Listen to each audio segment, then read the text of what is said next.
Hi hello ಹೊಸ ಕತೆ ನಿಮ್ಮ ಜೊತೆ ಕನ್ನಡತಿ ಮಾಡುವ ನಮಸ್ಕಾರಗಳು. ಯಾರೆಲ್ಲ ಈ ಕಥೆನ ಓದಬೇಕು ಅಂತ ಇಷ್ಟಪಡ್ತಿರೋ ಡಿಸ್ಕ್ರಿಪ್ಷನ್ ಕೆಳಗಡೆ ಟ್ರಾನ್ಸ್ಕ್ರಿಪ್ಟ್ ಅಂತ ಇರುತ್ತೆ, ಅದನ್ನು ಕ್ಲಿಕ್ ಮಾಡಿ ಬರವಣಿಗೆ ಮೂಲಕ ನಿಮಗೆ ನವನೀತ್ ಸಿಗುತ್ತದೆ. ಆಫೀಸ್ನ ಎಪಿಸೋಡ್ ಇದಾಗಿರುತ್ತದೆ. ಶ್ರುತಿ ಯಾಕೆ ಇಷ್ಟೊಂದೆಲ್ಲ ಈ ರೀತಿ ಎಲ್ಲ ಮಾಡಿದ್ರಿ? ನಾನು ಒಬ್ಬ ಸಾಮಾನ್ಯ ಹುಡುಗಿ, ನಾನು ಏನನ್ನೂ ಸಾಧಿಸಿ ಈ ಲೆವೆಲ್ಗೆ ಬಂದಿಲ್ಲ. ನಾನು ನಿಮ್ಮ ಹೆಂಡತಿ ಆಗಿದ್ದೀನಿ ಅಷ್ಟೇ. ಅದನ್ನು ಬಿಟ್ಟು ಈ ರೀತಿಯೆಲ್ಲ ಆಫೀಸ್ನವ್ರಿಗೆಲ್ಲ ಪರಿಚಯ ಮಾಡೋ ಅವಶ್ಯಕತೆ ಆದರೂ ಏನಿತ್ತು? ನವನೀತ್ ಹಾಗೆಲ್ಲ ಏನಿಲ್ಲ ಶ್ರುತಿ. ಆಫೀಸ್ಗೆ ಪರಿಚಯ ಮಾಡಿದ್ರೆ ನೆಕ್ಸ್ಟ್ ಟೈಮ್ ಅವರು ನನ್ನ ಪರ್ಮಿಷನ್ ಇಲ್ಲದೆ ನಿನ್ನನ್ನು ಒಳಗಡೆ ಬಿಡ್ತಾರೆ. ಆಫೀಸ್ಗೆ ಏನಾದ್ರು ಪರಿಚಯ ಮಾಡಿಲ್ಲ ಅಂತಂದರೆ ಎಲ್ಲದಕ್ಕೂ ಯಾವಾಗಲೂ ನನ್ನ ಪರ್ಮಿಷನ್ನ ಕೇಳ್ತಾ ಇರ್ತಾರೆ.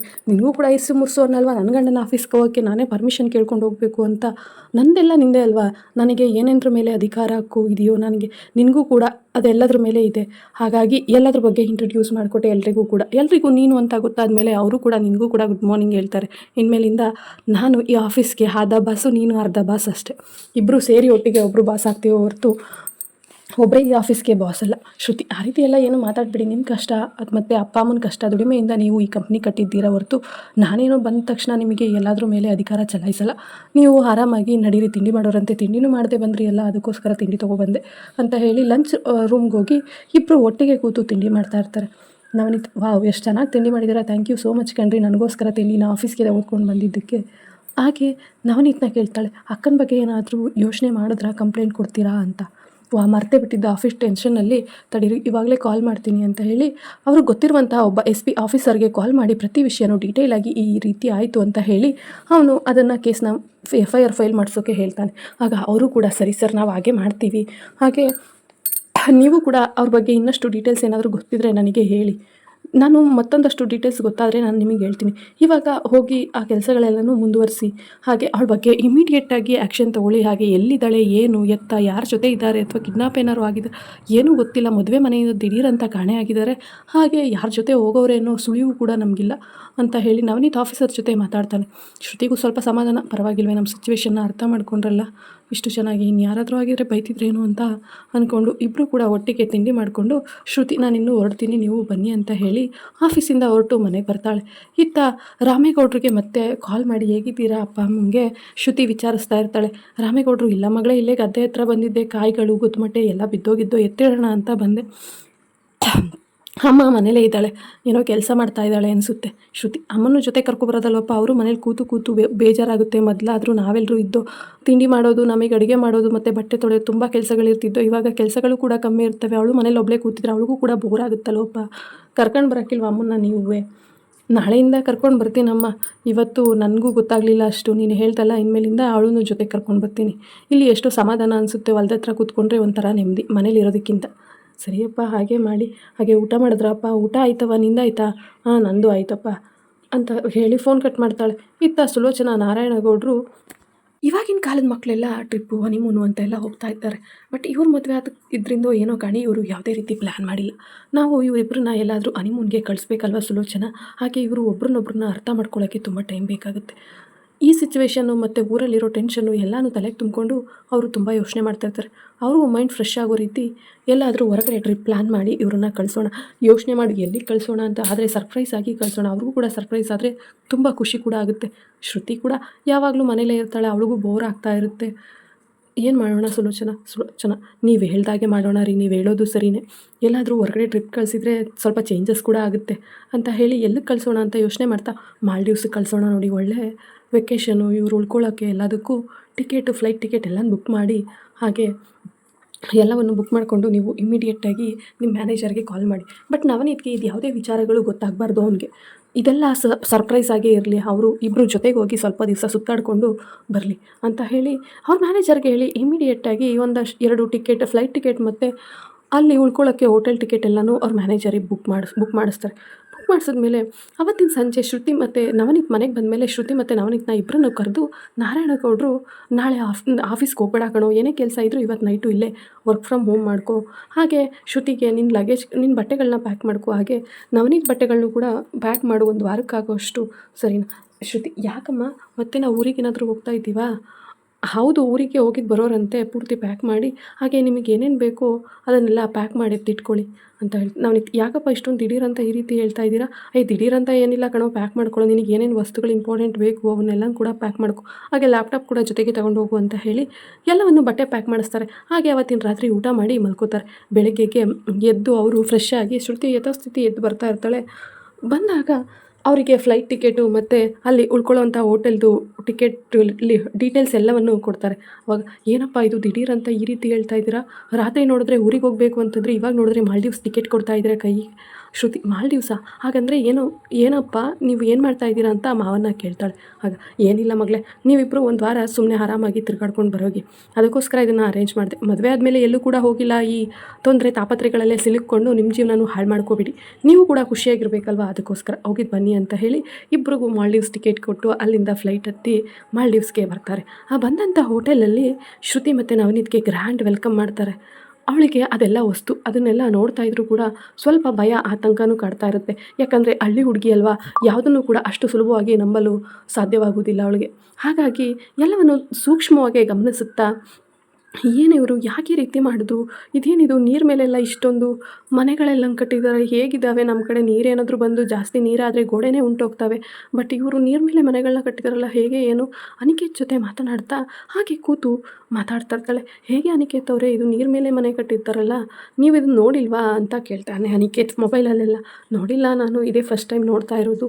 ಇದು ವುಡ್ಡಿಂದ ಅಂದರೆ ಮರದಿಂದ ಈ ರೀತಿ ಕಟ್ಟಿದ್ದಾರೆ, ಇಲ್ಲಿ ಬರೋ ಹೋಗುವಂಥವರಿಗೆ ಹೆಲ್ಪ್ ಆಗಲಿ ಅಂತ. ಹಾಗೆ ಇದು ಸೂಪರಾಗಿರುತ್ತೆ ಜಾಗ, ಬನ್ನಿ. ಯಾವಾಗಲೂ ಸ್ಟ್ರೆಸ್ಸಿಂದ ಇರ್ತಿರಲ್ಲ, ಆರಾಮಾಗಿ ಸ್ವಿಮ್ಮಿಂಗ್ ಮಾಡಿ ರೆಸ್ಟ್ ಮಾಡೋರಂತೆ ಶ್ರುತಿ. ನನಗೆ ಸ್ವಿಮ್ಮಿಂಗ್ ಎಲ್ಲ ಬರೋಲ್ಲ ನವನೀತ್ ಅವರೇ, ನಾನಿದ್ದೀನಲ್ವ ಜೊತೆಗೆ, ನಾನೇ ಮಾಡಿಸ್ತೀನಿ, ನೀವು ರೆಸ್ಟ್ ಮಾಡೋರಂತೆ, ಬನ್ನಿ ಅಂತ ಕರ್ಕೊಂಡು ಹೋಗ್ತಾನೆ. ಶ್ರುತಿ ಮುಜುಗರ ಪಡ್ತಾಳೆ. ಗಂಡ ಆದರೂ ತಾಳಿ ಕಟ್ಟಿರೋದು ಮಾತ್ರ ಗಂಡ ಆಗಿರ್ತಾನೆ, ಅವನು ಯಾವುದೇ ರೀತಿ ಬೇರೆ ಸಂಸಾರವನ್ನು ಶುರು ಮಾಡದೇ ಇರೋದ್ರಿಂದ ಶ್ರುತಿಗೆ ಅವ್ರು ಟಚ್ ಮಾಡಿದ್ರು ಸ್ವಲ್ಪ ಮುಜುಗರ ಅಂತ ಪಡ್ತಾ ಇರ್ತಾಳೆ. ಹಾಗೆ ಇಬ್ಬರು ಒಬ್ರನ್ನೊಬ್ರನ್ನು ಮಾತಾಡ್ತಾ ಕೂತ್ಕೊಂಡು ಎಲ್ಲದ್ರ ಬಗ್ಗೆ ಶ್ರುತಿ ಅವಳ ಜೀವನದ ಬಾಲ್ಯದ ಬಗ್ಗೆ ಕೂಡ ಮಾತಾಡ್ತಾಳೆ. ಆಗ ಶ್ರುತಿಗೆ ಅಪ್ಪ ಅಮ್ಮ ಅಂತಂದರೆ ಎಷ್ಟೊಂದು ಮುಖ್ಯ ಮಹತ್ವ ಅನ್ನೋದು ನವನೀತ್ಗೂ ಕೂಡ ಗೊತ್ತಾಗುತ್ತೆ. ಹಾಗೆ ಇಂಥ ಸೊಸೆನೇ ಪಡಿಬೇಕಾಗಿತ್ತೇನೋ ನಮ್ಮಪ್ಪ ಅಮ್ಮನೂ ಕೂಡ ಇವಳು ಇಷ್ಟು ಚೆಂದ ನೋಡ್ಕೋತಾಳೆ ಅಂತ ನವನೀತ್ ಮನಸ್ಸಲ್ಲೇ ಖುಷಿಪಟ್ಟು ಶ್ರುತಿಗೆ ಅಲ್ಲೇ ಹೋಟೆಲಲ್ಲಿ ಹೂವಿನ ಬೊಕ್ಕೆನ ಆರ್ಡರ್ ಮಾಡಿ ಕೇಕ್ ತರಿಸಿ, ನಿಮ್ಮನ್ನು ಮದುವೆ ಆಗಿದ್ದಕ್ಕೆ ತುಂಬ ಖುಷಿ ಆಯಿತು, ನಿಮಗೆ ಯಾವುದೇ ರೀತಿ ಸರ್ಪ್ರೈಸ್ ಕೂಡ ಕೊಟ್ಟಿಲ್ಲ ಅಂತ ಹೇಳಿ ಹೂವಿನ ಬೊಕ್ಕೆ ಕೊಟ್ಟು ಮಂಡಿಗಾಲು ಊರಿ, ಥ್ಯಾಂಕ್ ಯು ಸೋ ಮಚ್ ನನ್ನ ಲೈಫಲ್ಲಿ ನೀವು ಬಂದಿದ್ದಕ್ಕೆ ಅಂತ ಹೇಳಿ ಅವಳ ಕೈಲೇ ಕೇಕ್ ಕಟ್ ಮಾಡಿಸಿ ಇಬ್ಬರು ಒಬ್ರಿಗೊಬ್ರು ತಿನ್ನಿಸ್ಕೊಂಡು ಆರಾಮಾಗಿ ಕಾಲ ಕಳೀತಾ ಇರ್ತಾರೆ. ಹೀಗೆ ಕಾಲ ಕಳೀತಾ ಅಲ್ಲೇ ಮಾಲ್ಡೀವ್ಸಲ್ಲಿ ಸ್ವಿಮ್ಮಿಂಗ್ಗೆ ನೀರೊಳಗಡೆಗೆ ಕಾಲು ಬಿಟ್ಕೊಂಡು ಕೂತ್ಕೋತಾಳೆ. ಆದರೆ ನವನೀತ್ ಬನ್ನಿ ಹೆದರ್ಕೋಬೇಡಿ ನಾನಿದ್ದೀನಿ ಅಂತ ಹೇಳಿ ನೀರೊಳಗಡೆ ಕರ್ಕೊಂಡು ಹೋಗ್ತಾನೆ. ಬಟ್ ಶ್ರುತಿ ತುಂಬ ನಡುಗ್ತಾ ಹೆದರ್ತಾ ಭಯಪಡ್ತಾ ನವನೀತ್ ಕೈನ ಬಿಗಿಯಾಗಿ ಇಟ್ಕೊಂಡಿರ್ತಾಳೆ. ಹಾಗೆ ನೀರಲ್ಲಿ ಇಳಿದಾದ್ಮೇಲೆ ಆ ಕಡೆಯಿಂದ ಶಾರ್ಕ್ ಬಂದಿದ್ದನ್ನ ನೋಡಿ ನವನೀತ್ನ ಗಟ್ಟಿಯಾಗಿ ಅಪ್ಕೋತಾಳೆ. ನವನೀತ್ ಅವಳ ಅಪ್ಪುಗೆಯಲ್ಲಿ ಅವನ ಮನಸ್ಸು ಮಿಂದೆದ್ದೋಗಿರುತ್ತೆ. ಅವಳ ಅಪ್ಪುಗೆ ಅವನಿಗೆ ಎಷ್ಟು ಆನಂದ ಕೊಡ್ತಾ ಇರುತ್ತೆ ಅಂತಂದರೆ ಶಾರ್ಕ್ ಇಲ್ಲೇ ಇರಲಪ್ಪ ಅನ್ನೋಷ್ಟು ನವನೀತ್ನ ಅವಳು ಗಟ್ಟಿಯಾಗಿ ಅಪ್ಕೊಂಡಿರೋದ್ರಿಂದ ನವನೀತು ಅವಳನ್ನ ಅಪ್ಕೊಂಡು ಅವಳ ಹಣೆಗೆ ಮುತ್ತಿರ್ತಾನೆ. ನಾನಿದ್ದೀನಿ, ಭಯ ಪಡಬೇಡಿ, ನೀವು ಆರಾಮಾಗಿರಿ ಅಂತ ಹೇಳಿ. ಅಂದರೆ ಒಂದು ಧೈರ್ಯ ಬಲ ಅನ್ನೋ ರೀತಿ ನವನೀತ್ ಅವಳನ್ನ ಸೇಫ್ಟಿಯಾಗಿ ನೋಡ್ಕೋತಾ ಇರ್ತಾನೆ. ಶ್ರುತಿ, ಸಾರಿ, ನನಗೆ ಈ ರೀತಿ ಎಲ್ಲ ಅನುಭವ ಇಲ್ಲ, ಹಾಗಾಗಿ ನಿಮ್ಮನ್ನು ಅಪ್ಕೊಂಡ್ಬಿಟ್ಟೆ. ನವನೀತ್, ಅದರಲ್ಲಿ ಏನು ತಪ್ಪಿದೆ ಬಿಡಿ, ನಾನು ನಿಮ್ಮ ಗಂಡ, ನೀವು ನಮ್ಮ ಹೆಂಡತಿ, ನನ್ನನ್ನು ನೀವು ಅಪ್ಕೊಂಡಿದ್ರಲ್ಲಿ ತಪ್ಪೇನಿಲ್ಲ, ಸಾರಿ ಯಾಕೆ ಕೇಳ್ತೀರಾ? ನಾನು ಯಾವಾಗಲೂ ನಿಮ್ಮನ್ನು ಕಾಪಾಡ್ತೀನಿ, ನಾನಿರಬೇಕಾದ್ರೆ ಭಯಪಡಬೇಡಿ, ನಾನು ನಿಮ್ಮ ಧೈರ್ಯ, ನಿಮ್ಮ ಬೆನ್ನೆಲುಬಾಗಿ, ನೀವು ಯಾವುದಕ್ಕೋಸ್ಕರ ಆದರೂ ನಾನು ನಿಂತ್ಕೋತೀನಿ, ಕಷ್ಟ ಸುಖ ಏನೇ ಬರಲಿ ನಿಮ್ಮ ಜೊತೆಗೆ ನಿಲ್ತೀನಿ ಅಂತ ಮದುವೆ ಟೈಮಲ್ಲಿ ನಾನು ಭಾಷೆ ಕೊಟ್ಟು ಈ ಮದುವೆ ಆಗಿದ್ದೀನಿ. ನಿಮಗೆ ಈ ಮದುವೆ ಬಗ್ಗೆ ಏನನ್ಸುತ್ತೋ ಏನೋ ಗೊತ್ತಿಲ್ಲ, ನನಗಂತೂ ಆಗೋದೆಲ್ಲ ಒಳ್ಳೆಯದಕ್ಕೆ ಅಂತ ಬದುಕ್ತಾ ಇದ್ದೀನಿ ಅಂತ ನವನೀತ್ ಹೇಳ್ತಾ ಇರ್ತಾನೆ. ಹಾಗೆ ಶ್ರುತಿಗೆ ಕೂಡ ಅವನನ್ನು ಅಪ್ಕೊಂಡಿದ್ದು ಸ್ವಲ್ಪ ಇರ್ಸು ಮುರ್ಸು ಅನಿಸಿದ್ರು ಕೂಡ ಇನ್ನೊಂದು ಕ್ಷಣ ಯೋಚನೆ ಮಾಡಿ, ನಿಜವಾಗ್ಲೂ ಇವರು ನನಗೆ ಇಷ್ಟೊಂದು ಧೈರ್ಯ ತುಂಬ್ತಾರೆ, ಹಾಗೆ ಇವರಿದ್ದರೆ ಏನೋ ಒಂಥರ ಧೈರ್ಯ ಅನಿಸುತ್ತೆ ಅಲ್ವಾ ಅಂತ ಅಲ್ಲೇ ಕೂತ್ಕೊಂಡು ಯೋಚನೆ ಮಾಡ್ತಾ ಇರ್ತಾಳೆ. ಹಾಗೆ ಅವಳು ಕಾಲಿಗೆ ಸಣ್ಣ ಮೀನುಗಳು ಕಚ್ಚಗಳು ಈ ರೀತಿ ಕೊಡ್ತಾ ಇರ್ತವೆ. ಆವಾಗ ಶ್ರುತಿ ನಗ್ತಾ ಇರ್ತಾಳೆ. ನಾವಿದು ಯಾಕೆ ಇಷ್ಟೊಂದು ನಗ್ತಾ ಇದ್ದೀರಾ ಶ್ರುತಿಯವರೇ, ಏನಾಯಿತು, ಯಾಕೆ ಇಷ್ಟೊಂದು ಖುಷಿಯಾಗಿದ್ದಾರೆ, ಏನಾದ್ರು ವಿಶೇಷ ಕಂಡ್ರೆ ಹೇಗೆ? ಅಯ್ಯೋ ಹಾಗೆಲ್ಲ ಏನಿಲ್ಲ ನವನೀತ್ ಅವರೇ, ಸಣ್ಣ ಮೀನುಗಳು ಕಾಲುಗಳಿಗೆ ಕಚ್ಚಗಳು ರೀತಿ ಕೊಡ್ತಾ ಇದ್ದಾವೆ, ಹಾಗಾಗಿ ನಗು ಬರ್ತಾ ಇದೆ. ನೀವು ಬನ್ನಿ, ಬೇಕಾದರೆ ಇಲ್ಲೇ ಕೂತ್ಕೊಳ್ಳಿ ಅಂತಾರೆ. ಸಣ್ಣ ಜಾಗ ಇದ್ದರೂ ಕೂಡ ಇಬ್ಬರು ಒಬ್ರಿಗೊಬ್ರು ಅಂಟ್ಕೊಂಡು ಕೂತಾಗ ನವನೀತ್ ಕಾಲುಗಳು ಶ್ರುತಿ ಕಾಲುಗಳಿಗೆ ಮೀನುಗಳು ಕೊಡೋ ಮುದವಾದ ಸ್ಪರ್ಶ ಅವರಿಬ್ಬರಲ್ಲೂ ಹೊಸತನವನ್ನು ಹುಟ್ಟಿಸ್ತಾ, ಹಾಗೆ ಅವರಿಬ್ರಿಗೂ ಕೂಡ ತುಂಬ ಖುಷಿ ಆಗ್ತಾ ಇರುತ್ತೆ, ಏನೋ ಒಂಥರ. ಹಾಗೆ ಶ್ರುತಿ ಅವಳಿಗೆ ಅರಿವಿಲ್ಲದೆ ನವನೀತ್ ಕೈನ ತುಂಬ ಬಿಗಿಯಾಗಿ ಹಿಡ್ಕೊಂಡಿರ್ತಾಳೆ. ನವನೀತು ಕೂಡ ಅವಳ ಹೆಗಲ ಮೇಲೆ ಕೈ ಹಾಕ್ಕೊಂಡಿರ್ತಾನೆ. ಹೀಗೆ ನವನೀತ್ ಮತ್ತು ಶ್ರುತಿಯ ಪಯಣಗಳು ಸುಖಕರವಾಗಿ ಸಾಗ್ತಾ ಇರುತ್ತೆ. ಸಾಗ್ತಾ ಅವರಿಗೂ ಏನೋ ಒಂಥರ ಖುಷಿ ಅನಿಸುತ್ತೆ. ನವನೀತ್ಗೆ ಶ್ರುತಿ ಇತ್ತೀಚೆಗೆ ಸ್ವಲ್ಪ ಓಪನ್ ಅಪ್ ಆಗ್ತಾ ಇದ್ದಾರೆ. ಹೀಗೆ ಓಪನ್ ಅಪ್ ಆಗಿ ಇವರು ಕೂಡ ಖುಷಿಯಾಗಿದ್ಬಿಟ್ರೆ ಸಾಕಪ್ಪ ದೇವರೇ, ನಾನು ಇವರು ಜೀವನದಲ್ಲಿ 100 ವರ್ಷ ಖುಷಿಯಾಗಿರಬೇಕು ಅಂತ ಬಯಸ್ತೀವಿ ಅಂತ ಹೇಳಿ, ಹಾಗೆ ನವನೀತ್ ಇಬ್ಬರು ಕೂಡ ಸ್ವಿಮ್ಮಿಂಗ್ ಪೂಲಲ್ಲಿ ಅವ್ರ ಕಾಲುಗಳು ಕಚ್ಚಳಗಳು ತಡ್ಕೊಂಡು ಎದ್ದು ವಾಪಸ್ ಬರ್ತಾರೆ ಸಾಕಾಗಿ ಮೀನುಗಳ ಜೊತೆ ಆಟ ಆಡಿ ಬಂದು ಸ್ನಾನ ಮುಗಿಸಿ ಹೊರಗಡೆ ಬರ್ತಾಳೆ ಶ್ರುತಿ ಬಟ್ಟೆ ಹಾಕ್ಕೊಂಡು. ನವನೀತ್ ಕೂಡ ಸ್ನಾನಕ್ಕೆ ಹೋಗ್ತಾನೆ, ಆದರೆ ಟವಲ್ನ ಮರ್ತೇ ಹೋಗಿರ್ತಾನೆ. ಯಾಕಂದರೆ ಅಲ್ಲಾದರೆ ಟವಲ್ ಕಬೋರ್ಡ್ ಎಲ್ಲ ಹತ್ರದಲ್ಲೇ ಇತ್ತು. ಇಲ್ಲಿ ಆಕಸ್ಮಿಕವಾಗಿ ಬಂದಿರ್ತಾರಲ್ವ, ಸ್ವಲ್ಪ ಅವನು ಕೂಡ ಅದನ್ನು ಮರ್ತಿರ್ತಾನೆ. ಆಗ ಶ್ರುತಿನೇ ಕೇಳ್ತಾನೆ ಟವಲ್ ಕೊಡಿ ಅಂತ. ಶ್ರುತಿ ಕೂಡ ನಾಚಿಕೊಂಡು ಟವಲ್ ಕೇಳ್ತಾ ಇದ್ದಾರಲ್ಲ, ಹೇಗಪ್ಪ ಇವರಿಗೆ ಹೋಗಿ ಕೊಡೋದು ಅಂತ ಯೋಚನೆ ಮಾಡ್ತಾ ಕಣ್ಣನ್ನು ಹೊರಗಡೆ ಬಿಟ್ಟು ಮುಚ್ಕೊಂಡು ಬಲ್ಲ ಕೈಯಲ್ಲಿ ಟವಲ್ಗಳನ್ನ ಕೊಡ್ತಾಳೆ. ಆಗ ನವನೀತ್ ಕೂಡ ಫ್ರೆಶ್ ಆಗಿ ವಾಪಸ್ಸು ಹೊರಗಡೆ ಬಂದು, ನಡೀರಿ ಶ್ರುತಿಯವರೇ ತಿಂಡಿ ಮಾಡ್ಕೊಂಡು ಬರೋಣ, ಹೇಗಿದ್ರು ಬರೋದು ಬಂದಿದ್ದೀವಿ, ಇಲ್ಲಿರುವಂಥ ತಿಂಡಿಗಳನ್ನ ಟೇಸ್ಟ್ ಮಾಡೋಣ, ಹಾಗೆ ನಮ್ಮ ಇಂಡಿಯನ್ ಡಿಶಸ್ ಕೂಡ ಸಿಗುತ್ತೆ, ಬಟ್ ಇಂಡಿಯನ್ ರೀತಿ ಇರುತ್ತಾ ಇರಲ್ವಾ ಗೊತ್ತಿಲ್ಲ, ನೋಡೋಣ ನಡೀರಿ ನೀವು ಒಂದ್ಸರಿ ಟೇಸ್ಟ್ ಮಾಡೋರಂತೆ ಅಂತ ಹೇಳಿ ಇಬ್ಬರು ಒಟ್ಟಿಗೆ ಹೋಗಿ ಊಟಕ್ಕೆ ಕೂತ್ಕೊಳ್ತಾ ಇರ್ತಾರೆ. ಹಾಗೆ ಊಟ ಮಾಡಿ ಬರೋಕ್ಕೆ ಮೊದಲೇ, ಅದೇ ಹೋಟೆಲಲ್ಲಿ ಇವತ್ತು ಕಪಲ್ ಪ್ರೋಗ್ರಾಮ್ ಇದೆ ಸರ್, ನೀವು ಅಟೆಂಡ್ ಆಗಿ, ಹೊಸ ಕಪಲ್ ಅಲ್ವಾ ನೀವು ಕೂಡ, ಅದಕ್ಕಾಗಿ ಹೇಳ್ತಾ ಇದ್ದೀನಿ ಅಂತ ಹೇಳಿ ಹೋಟೆಲ್ ರಿಸೆಪ್ಷನಿಸ್ಟು ಹೇಳ್ತಾಳೆ. ಶ್ರುತಿ ಇದನ್ನೆಲ್ಲ ಸ್ವಲ್ಪ ಹೊಸದಾಗಿರೋದ್ರಿಂದ ಸ್ವಲ್ಪ ಮುಜುಗರನೇ ಪಟ್ಕೊಂಡು ನಾಚಿಕೆ ಪಟ್ಕೋತಾ ಇರ್ತಾಳೆ. ನವನೀತ್, ಅದೆಲ್ಲ ಏನು ಬೇಡ, ನಾವು ಆರಾಮಾಗಿರ್ತೀವಿ, ನೀವು ಬೇರೆ ಕಪಲ್ಗಳನ್ನ ವಿಚಾರಿಸ್ಕೊಳ್ಳಿ, ನಾವು ಇಲ್ಲಿ ರೆಸ್ಟ್ ಮಾಡೋಕ್ಕೆ ಅಂತ ಬಂದಿದ್ದೀವಿ. ಹಾಗಲ್ಲ ಸರ್, ಹೋಟೆಲಿಗೆ ಬಂದಿರೋ ಪ್ರತಿ ಕಪಲ್ಗಳಿಗೂ ಕೂಡ ಈ ಚಾಲೆಂಜಸ್ಸು ಮತ್ತು ಈ ಪ್ರೋಗ್ರಾಮ್ನ ಅರೇಂಜ್ ಮಾಡಿರೋದು, ಪ್ರತಿಯೊಬ್ಬರು ಪಾರ್ಟಿಸಿಪೇಟ್ ಮಾಡಲೇಬೇಕು, ಪ್ಲೀಸ್ ಸರ್ ದಯವಿಟ್ಟು ಅರ್ಥ ಮಾಡ್ಕೊಳ್ಳಿ ಅಂತ ಹೇಳ್ತಾರೆ. ಹಾಗೆ ಅರ್ಥ ಮಾಡ್ಕೊಳ್ಳಿ ಅಂತ ಹೇಳಿದ್ಮೇಲೆ ನವನೀತ್ ಸರಿ ಎಂದು ಒಂದು ಶ್ರುತಿ ಹತ್ರ ಹೇಳ್ತಾನೆ, ಇವತ್ತು ಕಪಲ್ ಚಾಲೆಂಜಸ್ಸು ಮತ್ತು ಪ್ರೋಗ್ರಾಮ್ ಇದೆಯಂತೆ, ಶ್ರುತಿಯವರೇ ನೀವು ಕೂಡ ರೆಡಿಯಾಗಿಬಿಡಿ ಅಂತ ಹೇಳಿ ಶ್ರುತಿಗೆ ಒಂದು ಬಾರ್ಬಿ ಡಾಲ್ ಡ್ರೆಸ್ನ ಅವಳಿಗೆ ಕೊಡ್ತಾನೆ. ಶ್ರುತಿ, ಯಾಕೆ ಸರ್ ನನಗಿದೆಲ್ಲ ಅಡ್ಜಸ್ಟ್ ಆಗಲ್ಲ ನವನೀತ್ ಅವರೇ, ನೀವು ಬೇಡ ಅಂತ ಹೇಳಬೇಕಲ್ವಾ, ನಮಗೆ ಇದೆಲ್ಲ ವಸ್ತು, ಹಳ್ಳಿ ಹುಡುಗಿ ಬೇರೆ, ನಾನು ಸಿಟಿ ಹುಡುಗಿ ಆಗಿದ್ದರೆ ಇದೆಲ್ಲ ಗೊತ್ತಿರ್ತಿತ್ತೇನೋ. ನವನೀತ್, ಹಳ್ಳಿಯವರಾದ್ರೇನು ಸಿಟಿಯವರಾದ್ರೇನು ಒಳ್ಳೆತನ ಮುಖ್ಯ ಅಷ್ಟೇ, ನೀವು ತುಂಬ ಒಳ್ಳೆ ಹುಡುಗಿ, ಏನಿಲ್ಲ, ನೀವು ಯಾವುದು ನಿಮ್ಮ ಕೈಯಲ್ಲಿ ಆಗಲ್ಲ ಅಂತ ಏನಿಲ್ಲ, ಎಲ್ಲ ಆಗುತ್ತೆ, ನಾನು ಹೇಳಿದೆ ಸ್ಟಾರ್ಟಿಂಗ್ ಬೇಡ ಅಂತ, ಅವರು ಕೇಳಲೇ ಇಲ್ಲ, ಇಲ್ಲ ಸರ್ ಪಾರ್ಟಿಸಿಪೇಟ್ ಮಾಡಲೇಬೇಕು ಅಂತ ಹೇಳಿದ್ರು, ಹೋಗಿ ಈ ಡ್ರೆಸ್ನ ಹಾಕೋ ಬನ್ನಿ ಅಂತ ಹೇಳಿ ಶ್ರುತಿಗೆ ಆ ಡ್ರೆಸ್ನ ಕೊಡ್ತಾನೆ. ಶ್ರುತಿ ಆ ಡ್ರೆಸ್ಸಲ್ಲಿ ದಂತದ ಬೊಂಬೆ ಥರ ಕಾಣಿಸ್ತಾ ಇರ್ತಾಳೆ. ಅವಳು ಸೀರೆ ಉಟ್ರೆ ಎಷ್ಟು ಅಂದವಾಗಿ ಕಾಣಿಸ್ತಾಳೋ, ಈ ಡ್ರೆಸ್ಸಲ್ಲಿ ಕೂಡ ತುಂಬ ಅಂದವಾಗಿ ಕಾಣಿಸ್ತಾ ಇರ್ತಾಳೆ. ಹಾಗೆ ನವನೀತ್ ಮೇಕಪ್ ಮತ್ತು ಹೇರ್ ಸ್ಟೈಲ್ನವ್ರನ್ನೂ ಕೂಡ ಬರೆಯಲಿರ್ತಾನೆ. ಶ್ರುತಿಗೆ ಮೇಕಪ್, ಹೇರ್ ಸ್ಟೈಲ್ ಎಲ್ಲವನ್ನು ಮಾಡಿದ್ರೆ ಒಳ್ಳೆ ಸಿಂಡ್ರೆಲ್ಲ ಥರ ಸಕ್ಕತ್ತಾಗಿ ಕಾಣಿಸ್ತಾ ಇರ್ತಾಳೆ. ನವನೀತ್ಗಂತೂ ಶ್ರುತಿನ ಒಪ್ಕೊಂಡು ಮುದ್ದಾಡಬೇಕು ಅನ್ನೋಷ್ಟು ಖುಷಿ ಆಗ್ತಾ ಇರುತ್ತೆ. ಅಷ್ಟು ಸುಂದರವಾಗಿ ಶ್ರುತಿ ಕಾಣ್ತಾ ಇರೋದನ್ನ ನೋಡಿ ನವನೀತ್ ಎಲ್ಲೋ ಕಳೆದೋಗ್ಬಿಟ್ನಾ, ಇಷ್ಟೊಂದು ಸೂಪರಾಗಿರೋ ಹುಡುಗಿನ ಮದುವೆ ಆಗಿದ್ದೀನ ನಾನು, ಅವನಿಗೆ ಹಳೆಯ ಪ್ರೀತಿ, ನಿಜವಾಗ್ಲೂ ಇಂಥ ಹುಡುಗಿನ ಪ್ರೀತಿ ಮಾಡಿದ್ನ ಅಂತ ಅವಳನ್ನ ನೋಡಿ ಹಾಗೆ ಬಂದು ಅವರೆಲ್ಲ ಹೋದ್ಮೇಲೆ ಎಲ್ಲ ಮೇಕಪ್ ಎಲ್ಲ ಆಗಿ ಒಂದೆರಡು ಫೋಟೋಸ್ ತೆಗೆದು ಶ್ರುತಿನ ಬಂದು ಅಪ್ಕೊಬಿಡ್ತಾನೆ ನವನೀತ್ ಗಟ್ಟಿಯಾಗಿ. ತುಂಬ ಮುದ್ದಾಗಿ ಕಾಣಿಸ್ತಾ ಇದ್ದೀರಾ ಶ್ರುತಿಯವರೇ, ತುಂಬ ಥ್ಯಾಂಕ್ ಯು, ಇಷ್ಟೊಂದು ಚೆನ್ನಾಗಿದ್ದೀರಾ ಅಂತ ಅಂದ್ಕೊಂಡೇ ಇರಲಿಲ್ಲ ನಾನು ನಿಜವಾಗ್ಲೂ ನಿಮ್ಮನ್ನು ಅಂತ. ಶ್ರುತಿ ಸ್ವಲ್ಪ ಗಾಬರಿ ಆಗ್ತಾಳೆ, ಬಟ್ ಆನಂತರ ನವನೀತ್ ಅವರೇ ಅಲ್ವಾ ಅಂತ ಹೇಳಿ ಅವಳು ಕೂಡ ಅಪ್ಪಿಗೆ ಕೊಡ್ತಾಳೆ ನವನೀತ್ಗೆ. ಇಬ್ಬರು ಒಪ್ಕೊಂಡು ನವನೀತ್ ಶ್ರುತಿ ಹಣೆಗೆ ನವನೀತ್ ಮುತ್ತಿಡ್ತಾನೆ. ಹಾಗೆ ಇಬ್ಬರು ಕೂಡ ಒಂದು ಸೆಲ್ಫಿನ ತಗೊಂಡು ಅದನ್ನು ಸೋಷಿಯಲ್ ಮೀಡಿಯಾದಲ್ಲಿ ಅಪ್ಲೋಡ್ ಮಾಡ್ತಾನೆ. ನಿಜವಾಗ್ಲೂ ಎಷ್ಟು ವ್ಯೂಸ್ ಲೈಕ್ಸ್ ಬರ್ತಾ ಇರುತ್ತೆ ಅಂತಂದರೆ ಅವನದನ್ನು ನೋಡೇ ಇರೋದಿಲ್ಲ. ಬಟ್ ಶ್ರುತಿನ ನೋಡ್ತಾ ನೋಡ್ತಾ ಅವಳ ಜೊತೆ ಡ್ಯಾನ್ಸ್ ಮಾಡಬೇಕು ಅನ್ನೋ ಆಸೆ ಆಗಿರುತ್ತೆ ನವನೀತ್ಗೆ. ಬಟ್ ಆದರೆ ಇನ್ನೂ ಕೂಡ ಅವರು ಅಷ್ಟು ಓಪನ್ ಅಪ್ ಆಗದೆ ಇರೋದ್ರಿಂದ ಯಾವುದೇ ರೀತಿ ಡ್ಯಾನ್ಸು ಕೂಡ ಮಾಡಲ್ಲ. ಹಾಗೆ ಅವತ್ತು ಕಪಲ್ ಚಾಲೆಂಜ್ ಇರೋದ್ರಿಂದ ಅಲ್ಲಿಗೆ ಹೋಗ್ತಾರೆ. ಅಲ್ಲಿ ಕಪಲ್ ಚಾಲೆಂಜ್ಗೋಸ್ಕರ ಎಲ್ಲ ಕ್ವಶನ್ಸು ಮತ್ತು ಕೆಲವೊಂದಷ್ಟು ಗೇಮ್ಗಳನ್ನ ಅರೇಂಜ್ ಮಾಡಿರ್ತಾರೆ. ಹಾಗೆ ಹೋದಂಥ ಎಲ್ಲ ಕಪಲ್ಸ್ಗಳಿಗೂ ಕೂಡ ಕೆಲವೊಂದಷ್ಟು ಐ ಡಿ ಕಾರ್ಡ್ಗಳನ್ನ, ಅವ್ರದ್ದೇ ಆದಂಥ ಐ ಡಿ ಕಾರ್ಡ್ಗಳನ್ನ ಅವರಿಗೆ ಆ ಪ್ರೋಗ್ರಾಮ್ನ ಐ ಡಿ ಕಾರ್ಡ್ನ ಹಾಕಿ ಕಳಿಸಿರ್ತಾರೆ.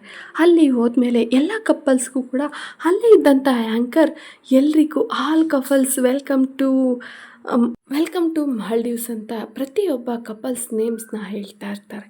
ಹಾಗೆ ನವನೀತ್ ಶ್ರುತಿ ನೇಮ್ನೂ ಕೂಡ ಹೇಳಿರ್ತಾರೆ. ಹಾಗೆ ಅಲ್ಲಿದ್ದಂಥ ಕಪಲ್ಸ್ಗಳಿಗೆ ಕೆಲವೊಂದಷ್ಟು ಚಾಲೆಂಜಸ್ ಅಂತಂದರೆ ಅವರ ಪಾರ್ಟ್ನರ್ನ ಯಾವ ರೀತಿ ಅರ್ಥ ಮಾಡ್ಕೊಂಡಿದ್ದಾರೆ, ಅವರಿಗೆ ಇಷ್ಟವಾದದ್ದು ಹೇಗೆ, ಹಾಗೆ ಇಬ್ಬರನ್ನು ಸಪ್ರೇಟು ಕೂರಿಸಿ ಕೇಳಿಸ್ತಾ ಇರ್ತಾರೆ. ಈ ರೀತಿ ಎಲ್ಲವೂ ನಡೀತಾ ಇರುತ್ತೆ. ಹಾಗೆ ನವನೀತ್ ಮತ್ತು ಶ್ರುತಿ ಸರದಿ ಕೂಡ ಬರುತ್ತೆ. ಆಗ ನವನೀತ್ ಶ್ರುತಿಯವ್ರನ್ನೂ ಕೂಡ ನಿಮಗಿಷ್ಟವಾದ ಕಲರ್ ಯಾವುದು, ಹಾಗೆ ನಿಮ್ಮ ಪಾರ್ಟ್ನರ್ಗೆ ಇಷ್ಟವಾದಂಥ ಕಲರ್ ಯಾವುದು, ಪ್ರತಿಯೊಂದನ್ನು ಕೇಳ್ತಾರೆ. ನವನೀತ್ ಅದರಲ್ಲಿ ಔಟ್ ಆಫ್ 10 ತಗೊಳ್ತಾನೆ. ಹಾಗೆ ನೆಕ್ಸ್ಟ್ ಚಾಲೆಂಜ್ ಏನಪ್ಪ ಅಂದರೆ ಕಪಲ್ ಡ್ಯಾನ್ಸ್ ಇರುತ್ತೆ. ಅದರಲ್ಲೂ ರೊಮ್ಯಾಂಟಿಕ್ ಸಾಂಗ್ಗಳನ್ನ ಹಾಕ್ತಾ ಇರ್ತಾರೆ. ಅದನ್ನು ನೋಡಿದ ನವನೀತ್ಗೆ ತುಂಬ ಖುಷಿ, ಲಡ್ಡು ಬಂದು ಬಾಯಿಗೆ ಬಂದು ಬಿದ್ದಷ್ಟು ಖುಷಿ ಆಗ್ತಾ ಇರುತ್ತೆ. ಹಾಗೆ ಅವಳ ಜೊತೆ ಡ್ಯಾನ್ಸ್ ಮಾಡೋದೇ ಏನೋ ಒಂಥರ ಖುಷಿ. ಅದು ಅಲ್ಲದೆ ಇವತ್ತು ಸಿಂಡ್ರೆಲ್ಲ ಥರ ಕಾಣಿಸ್ತಾ ಇದ್ದಾಳೆ ನನ್ನ ಹುಡುಗಿ, ಇವಳ ಜೊತೆ ಡ್ಯಾನ್ಸ್ ಮಾಡ್ತಾಯಿದ್ರೆ ಇವತ್ತು ಲೋಕದಲ್ಲಿ ಕಳೆದೋಗ್ತೀನೇನೋ ಅನ್ನೋಷ್ಟು ಫುಲ್ಲು ಖುಷಿಯಾಗಿ ನವನೀತ್ ವಾಶ್ರೂಮ್ಗೆ ಹೋಗಿ ಬರ್ತೀನಿ ಅಂತ ಹೇಳಿ ವಾಶ್ರೂಮಲ್ಲಿ ತುಂಬ ಡ್ಯಾನ್ಸ್ ಮಾಡ್ಕೊಂಡು ಬರ್ತಾನೆ. ಅವನಿಗೆ ಎಷ್ಟು ಖುಷಿಯಾಗಿದೆ ಅಂದರೆ ಎಕ್ಸ್ಪ್ರೆಸ್ ಕೂಡ ಮಾಡೋಕ್ಕಾಗದೇ ಇರೋಷ್ಟು ಎಂಥ ಚಾನ್ಸ್ ಸಿಕ್ಕಿದೆ ಅಂತಂತಂದರೆ ನನ್ನ ಹುಡುಗಿ ಜೊತೆ ನಾನು ನಾನು ಇಷ್ಟಪಟ್ಟಂಥ ಹುಡುಗಿ ಜೊತೆ ಇವತ್ತು ಲೈಫಲ್ಲಿ ಡ್ಯಾನ್ಸ್ ಮಾಡ್ತಾಯಿದ್ದೀನಿ, ಅದು ಮಾಲ್ಡೀವ್ಸಲ್ಲಿ ಇಷ್ಟು ಸುಂದರವಾದ ಜಾಗದಲ್ಲಿ ನನಗೆ ತುಂಬಾ ಖುಷಿ ಆಗ್ತಾ ಇದೆ ಅಂತ ಅಂದ್ಕೊಂಡು ಅವನು ಅಲ್ಲಿ ಒಂದೆರಡು ಸ್ಟೆಪ್ ಹಾಕ್ಕೊಂಡು ವಾಪಸ್ಸು ಶ್ರುತಿ ಹತ್ರ ಬಂದು ಕೂತ್ಕೋತಾನೆ. ಶ್ರುತಿ ಅದನ್ನೆಲ್ಲ ನೋಡ್ತಾ, ನನಗೆ ಡ್ಯಾನ್ಸ್ ಬರಲ್ವಲ್ಲ, ಏನು ಮಾಡೋದು ನವನೀತ್ ಅವರೇ, ನೀವು ನೋಡಿದ್ರೆ ನಿಮಗೆಲ್ಲ ಬರುತ್ತೋ ಏನೋ, ಇದನ್ನೆಲ್ಲ ನೋಡ್ತಾ ಇದ್ದರೆ ಇದೆಲ್ಲ ನಮ್ಮಂಥವ್ರಿಗೆಲ್ಲ ಬಿಡಿ, ಯಾಕೆ ಸುಮ್ಮನೆ ನಾವು ಬಂದು ನಡೀರಿ ಹೊರ್ಟೋಗೋಣ ಅಂತೇಳಿ. ನವನೀತ್, ಏನಪ್ಪ ಇದು, ಇವ್ರು ಬೇರೆ ಹೊರ್ಟೋಗೋಣ ಅಂತ ಇದ್ದಾರೆ, ನಾನು ನೋಡಿದ್ರೆ ಇಷ್ಟೊಂದು ಖುಷಿಯಾಗಿದ್ದೆ ಅಂತ ಮನಸ್ಸಲ್ಲಿ ಅಂದ್ಕೊಂಡು, ಹಾಗೆಲ್ಲ ಮಧ್ಯದಲ್ಲಿ ಹೋಗೋ ಹಾಗಿಲ್ಲ ಶ್ರುತಿಯವರೇ, ದಯವಿಟ್ಟು ಕೂತ್ಕೊಳ್ಳಿ, ನಿಮಗೆ ಎಷ್ಟು ಬರುತ್ತೋ ಹಾಗೆ ಮಾಡಿ ಸಾಕು.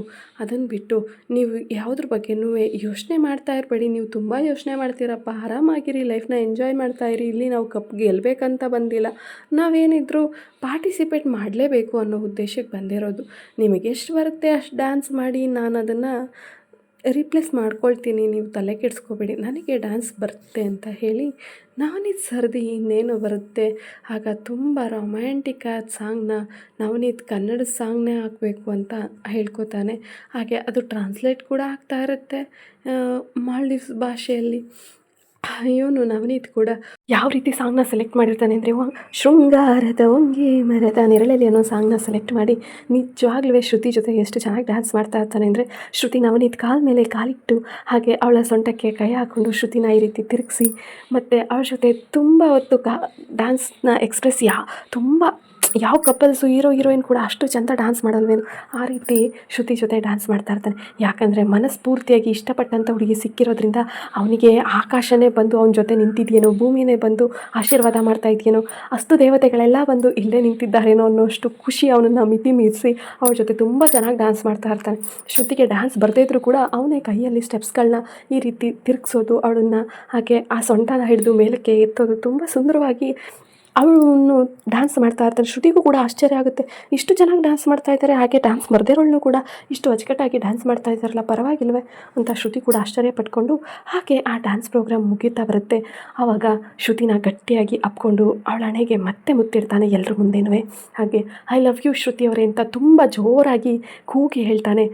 ಹಾಗೆ ಅಲ್ಲೇ ಇದ್ದಂಥವ್ರು ಅವ್ನು ಹೇಳ್ತಾ ಇರೋ ರೀತಿಗೆ ಒಂದು ಸುಂದರವಾದ ಆರ್ಟ್ ಶೇಪಲ್ಲಿರುವಂತಹ ಗುಲಾಬಿ ಬೊಕ್ಕೆ ಹಾಕ್ತಾನೆ, ಫ್ರೆಶ್ ಆಗಿ ಕಿತ್ಕೊಂಡು ಬಂದಿರೋ ಗುಲಾಬಿ ಹೂವಿನ ರೀತಿ, ಅದಕ್ಕೆ ಸ್ವಲ್ಪ ಸೆಂಟೆಲ್ಲ ಪರ್ಫ್ಯೂಮ್ ಮಿಕ್ಸ್ ಮಾಡಿ ಘಮ ಘಮ ಅಂತ ಇರುತ್ತೆ. ಆ ಬೊಕ್ಕೆನ ನವನೀತಕ್ಕೆ ಕೊಟ್ಟು ಪ್ರಪೋಸ್ ಮಾಡಿ, ನಿಮ್ಮ ಮೇಡಮ್ಗೆ ಇಷ್ಟೊಂದು ರೀತಿ ಎಕ್ಸ್ಪ್ರೆಸ್ ಮಾಡ್ತಾ ಇದ್ದೀರಾ ಪ್ರೀತಿನ, ಹಾಗೆ ನಿಮ್ಮ ಪ್ರೀತಿ ಕೂಡ ಎಕ್ಸ್ಪ್ರೆಷನ್ ತುಂಬ ಚೆನ್ನಾಗಿ ಮೂಡ್ ಬರ್ತಾ ಇದೆ, ಸುಸಂಸ್ಕೃತವಾಗಿ ಏನೋ ಒಂಥರ ಕೆಲವೊಂದಷ್ಟು ಕೆಟ್ಟದಾಗಿ ನೋಡೋಕ್ಕಂತೂ ಇಲ್ಲ, ಕೆಲವೊಬ್ಬರು ಯಾವ್ಯಾವ ರೀತಿಯೂ ಮಾಡ್ತಾರೆ. ಬಟ್ ಮುತ್ತು ಕೊಡೋದು ಅಂತಂತಂದರೆ ನಾನು ಇದ್ದೀನಿ ಅಂತ ಜೊತೆಯಲ್ಲಿ ಬೆಂಬಲವಾಗಿ ನಿಂತ ಹಾಗೆ ಹಣೆಗೆ ಮುತ್ತು ಕೊಡ್ತಾ ಇದ್ದೀರಾ ಅಂತ ಇಂಗ್ಲೀಷಲ್ಲಿ ಪ್ರತಿಯೊಂದನ್ನು ಮಾತಾಡ್ತಾ ಇರ್ತಾರೆ ಅವರು. ಈ ರೀತಿ ಮಾತಾಡ್ತಾ ಇರ್ಬೇಕಾದ್ರೆ ನವನೀತ್ಗೂ ಕೂಡ ತುಂಬ ಖುಷಿ ಆಗುತ್ತೆ. ಹಾಗೆ ಒಂದಷ್ಟು ಫೋಟೋಸು ವೀಡಿಯೋಸು ಎಲ್ಲವನ್ನು ನವನೀತ್ಗೆ ತೆಗ್ದು ಅವನು ವಾಟ್ಸಪ್ ನಂಬರಲ್ಲಿ ಕಳಿಸಿರ್ತಾರೆ. ಶ್ರುತಿ ಜೊತೆ ಡ್ಯಾನ್ಸ್ ಮಾಡ್ತಿರೋದನ್ನ ಇಬ್ಬರು ಕೂತು ವೀಡಿಯೋ ನೋಡ್ತಾ ಇರ್ತಾರೆ, ಶ್ರುತಿ ಮತ್ತು ನವನೀತ್. ಏನು ನಾನು ಇಷ್ಟು ಚೆಂದ ಡ್ಯಾನ್ಸ್ ಮಾಡೋದನ್ನ ಶ್ರುತಿ ನವನೀತ್, ಏನಿಲ್ಲ ನಾವು ಮಾಡಬೇಕು ಅಂತ ನಿಂತರೆ ಎಷ್ಟು ಚೆನ್ನಾಗಿ ಬೇಕಾದರೂ ಮಾಡ್ಬೋದು, ನೋಡಿ ಎಷ್ಟು ಚೆಂದ ಕೋಆಪ್ರೇಟಿವ್ ಆಗಿ ಡ್ಯಾನ್ಸ್ ಮಾಡ್ತಾ ಇದ್ದೀರಾ, ನೋಡಿ ಫೋಟೋಸ್ ಕೂಡ ಎಷ್ಟು ಚೆನ್ನಾಗಿದೆ ಅಂತ ಹೇಳಿ ಎಲ್ಲವನ್ನು ಕೂಡ ಸೋಷಿಯಲ್ ಮೀಡಿಯಾಗೆ ಅಪ್ಲೋಡ್ ಮಾಡಿ ಅಪ್ಪ ಅಮ್ಮಂಗೂ ಕೂಡ ಕಳಿಸ್ತಾ ಇರ್ತಾನೆ. ಅದನ್ನು ನೋಡಿದಂಥ ಸುಲೋಚನಾ ಮತ್ತು ನಾರಾಯಣಗೌಡರು, ಪರವಾಗಿಲ್ವೇ ಇವರು ಈ ರೀತಿ ಮದುವೆ ಆದರೂ ಇಷ್ಟೊಂದೆಲ್ಲ ಚೆನ್ನಾಗಿದೆ, ನಾನು ಆ ಹೋಟೆಲ್ನ ಇದಕ್ಕೆ ಬುಕ್ ಮಾಡಿದ್ದು, ನನಗೆ ಮೊದಲೇ ಗೊತ್ತಿತ್ತು ಸುಲೋಚನಾ, ಅಲ್ಲಿ ಈ ರೀತಿ ಕಪಲ್ಸ್ಗೆಲ್ಲ ಗೇಮ್ಸು ಮತ್ತು ಡ್ಯಾನ್ಸಸ್ಸು ಪ್ರತಿಯೊಂದು ಇದ್ದಾವೆ, ಅದಕ್ಕೋಸ್ಕರನೇ ಆ ಹೋಟೆಲ್ನೇ ಬುಕ್ ಮಾಡಿದ್ದು. ಇವ್ರಿಗೆ ಕೇಳಿದರೆ ಇವರು ನನ್ನ ಮಾತನ್ನ ಕೇಳಲ್ಲ ಅನ್ನೋದು ನನಗೆ ಗೊತ್ತಿತ್ತು. ನೋಡು, ಇವರು ಅಲ್ಲಿ ಹೋದ್ಮೇಲೆ ಅಟ್ಲೀಸ್ಟ್ ಇಬ್ಬರು ಒಬ್ರಿಗೊಬ್ರು ಹೊಂದಾಣಿಕೆಯಾಗಿ ಅಡ್ಜಸ್ಟ್ ಆಗಿ ಎಲ್ಲದಕ್ಕೂ ಇವರು ನಿರ್ವಹಿಸ್ತಾ ಇದ್ದಾರೆ. ನಿಜವಾಗ್ಲೂ ಖುಷಿ ಆಗುತ್ತಪ್ಪ, ಇವರಿಬ್ಬರು ಚೆನ್ನಾಗಿದ್ದುಬಿಟ್ರೆ ಅಷ್ಟೇ ಸಾಕು, ನಮಗೆ ಇನ್ನೇನು ಬೇಕು, ಪ್ರಪಂಚನೇ ನನಗೆ ನವನೀತ್ ಶ್ರುತಿ ಆಗೋದ್ರು ಇವಾಗ. ಸುಲೋಚನಾ, ಏನ್ರಿ ನಾನು ನಿಮ್ಮ ಪ್ರಪಂಚ ಅಲ್ಲ, ನವನೀತು ಮತ್ತು ಶ್ರುತಿ ಇಬ್ಬರೇನಾ, ನಾನು ಬೇಡವಾ, ನಾನಿಲ್ಲದೆ ನವನೀತ್ ಶ್ರುತಿ ಬಂದುಬಿಟ್ರಲ್ವ ನಿಮಗೆ ಅಂತ ಸುಲೋಚನಾ ಸ್ವಲ್ಪ ಕಿಚಾಯಿಸಿ, ಇಲ್ಲ ನಿಂದೆಲ್ಲ ಮುಗ್ದೋಯ್ತು. ನಾರಾಯಣಗೌಡರು ಸುಲೋಚನಾ ತುಂಬ ರೇಗಿಸ್ತಾ ಇರ್ತಾರೆ, ನಿಂದೆಲ್ಲ ಮುಗ್ದೋಯ್ತು, ನೀನೇನಿದ್ರು ಮನೇಲಿ ಇರೋದಷ್ಟೇ, ಇವರೇ ನನ್ನ ಪ್ರಪಂಚ, ಇವರೇ ನನ್ನ ಜೀವ. ಸುಲೋಚನಾ ಇನ್ನೂ ಚಿಕ್ಕ ಮಕ್ಳ ಥರ, ಹೋಗಿ ಆಯಿತು ಎದ್ದು ಹೋಯ್ತಾ ಇರಿ ನಿಮ್ಮ ಸೊಸೆ ಮಗನ ಜೊತೆನೆ, ಮತ್ತೆ ಇಲ್ಲಿ ಹಾಕಿದ್ದೀರಾ, ಅವ್ರ ಜೊತೆ ಹೋಗ್ಬೇಕು ತಾನೇ, ಯಾರಾದರೂ ಹನಿಮೂನ್ಗೆ ಹೋಗ್ತಾರೇನೆ, ಶಿವಪೂಜೆ ಮಧ್ಯೆ ಕರಡಿ ಬಿಟ್ಟ ಹಾಗೆ ಯಾರಾದರೂ ಹೋಗ್ತಾರೇನೆ, ಇನ್ನು ಚಿಕ್ಕ ಮಕ್ಕಳ ಥರ ಆಲೋಚನೆ ಮಾಡ್ತೀಯಲ್ಲೇ, ನಿನಗಿನ್ನೂ ಬುದ್ಧಿನೇ ಬಂದಿಲ್ಲಪ್ಪ, ಮಗ ಸೊಸೆ ಬಂದಿದ್ರು, ಅದಕ್ಕೆ ನಾನು ನಿನ್ನ ಪ್ರಪಂಚ ಅಲ್ಲ ಅಂತ ಹೇಳಿದ್ದು. ಹೌದೌದು, ಎದ್ದು ಹೋಗ್ತಾ ಇರಿ, ಮತ್ತೆ ಇಲ್ಲಿ ಹಾಕಿದ್ದೀರಾ, ನಿಮ್ಮ ಮಗ ಸೊಸೆ ಜೊತೆನೇ ಇರಬೇಕು, ಕರಡಿನೋ ಏನೋ ಬಿಟ್ಟ ಹಾಗೆ ನಾನು ಯಾಕೆ ಬೇಕು ಮತ್ತೆ ನಿಮಗೆ ಅಂತ ಸ್ವಲ್ಪ ಸುಲೋಚನಾ ಕೋಪಗಳ್ತಾಳೆ. ನಾರಾಯಣಗೌಡರು ಕೋಪ ಮಾಡ್ಕೋಬೇಡವೇ, ಚಿಂದಂತ ಹೆಂಡ್ತಿ, ಸುಮ್ಮನೆ ತಮಾಷೆಗೆ ರೇಗಿಸ್ತೆ, ನಿನ್ನ ರೇಗಿಸ್ತಾ ಇದ್ರೆ ಏನೋ ಒಂಥರ ಖುಷಿ, ಅದ್ರ ಜೊತೆಗೆ ಈ ಅಂತ ಮಾಡ್ಕೊಳ್ಳೋ ನಿನ್ನ ಕೆನ್ನೆಗಳನ್ನ ನೋಡ್ತಾ ಇದ್ರೆ ತುಂಬ ಖುಷಿ ಆಗುತ್ತೆ, ಹಾಗಾಗಿ ರೇಗಿಸ್ತೆ. ಅದಕ್ಕೆ ಯಾಕಮ್ಮ ಇಷ್ಟೊಂದು ಬೇಜಾರು ಮಾಡ್ಕೊಳ್ತೀಯ? ಬೇಜಾರಾಗದೆ ಮತ್ತೆ ಇನ್ನೇನು, ಮತ್ತೆ ಅಷ್ಟು ವರ್ಷದಿಂದ ನಿಮ್ಮ ಜೊತೆ ಜೀವನ ಮಾಡ್ತಾ ಇದ್ದೀನಿ, ನನ್ನನ್ನೇ ಲೆಕ್ಕಕ್ಕಿಲ್ಲ ಅಂತ ಅಂದ್ಬಿಟ್ರೆ ನಾನು ಹೇಗ್ರಿ ಇರೋದು? ನೀವಂದರೆ ನನಗೆ ಪ್ರಾಣ. ಹಾಗೆ ಮಗ ಸೊಸೆ ಅಂದರೂ ಕೂಡ ತುಂಬ ಇಷ್ಟ. ಫಸ್ಟ್ ಯಾವತ್ತಿದ್ರೂ ನನಗೆ ಪ್ರಿಫರೆನ್ಸ್ ಕೊಡಬೇಕು ಹೊರತು ಆಮೇಲೆ ಮಗ ಸೊಸೆ, ಆಯಿತಾ? ನಾರಾಯಣಗೌಡ್ರು ಆಯ್ತಮ್ಮ, ಸಾರಿ ಅಮ್ಮ, ಕ್ಷಮಿಸ್ಬಿಡೆ ಸುಲೋಚನಾ ಅಂತ ಹೇಳಿ ಸುಲೋಚನಾಗೆ ಕೈ ಹಿಡ್ಕೊಂಡು ಸಾರಿ ಕೇಳ್ತಾ ಇರ್ತಾರೆ. ಈ ಸಾರಿ ಎಲ್ಲ ಬೇಡ, ಇನ್ಮೇಲೆ ನಾನು ಹೇಳ್ದಾಗ ಕೇಳಬೇಕು ಅಷ್ಟೇ ನೀವು ಅಂತ ಸುಲೋಚನಾ ಆರ್ಡರ್ ಮಾಡ್ತಾರೆ.